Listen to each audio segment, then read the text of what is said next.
દેશના યુવાનો આજના સમયે સોશિયલ મીડિયા અને ઇન્ટરનેટના ભરપૂર ઉપયોગ થકી પોતાની શારીરિક સક્ષમતા ગુમાવી રહ્યા છે।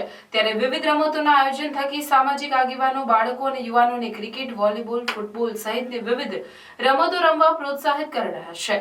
વાગરા તાલુકાના વિલાયત ગામના પ્રજ્ઞેશ પટેલ ગ્રાઉન્ડ ખાતે શ્રી ત્રાલસા વિભાગ પાટીદાર સમાજ દ્વારા વોલીબોલ ટુર્નામેન્ટનું આયોજન કરવામાં આવ્યું હતું। એક દિવસીય એટલે કે શનિવાર રાત્રિના સમયે વિવિધ ગામોની 26 જેટલી ટીમો વોલીબોલ ટુર્નામેન્ટમાં ઉત્સાહપૂર્વક જોડાઈ હતી, જેમાં 2 વોલીબોલ ગ્રાઉન્ડમાં આખી રાત ચાલેલી ટુર્નામેન્ટમાં કરમડી ગામની ટીમ ફાઇનલમાં વિજેતા બની હતી, તો રહાડ ગામની ટીમ ઉપવિજેતા બની હતી।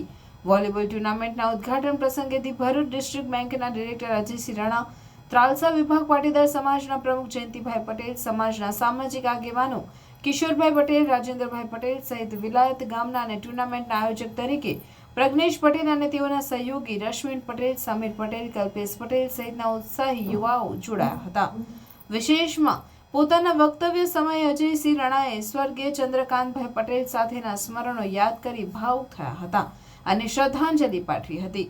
વાગરા વિધાનસભાના ધારાસભ્ય અરુણસિંહ રાણાની નાદુરસ્ત તબિયતના કારણે તેઓ ટુર્નામેન્ટ ઉદ્ઘાટન સમયે ગેરહાજર રહ્યા હતા।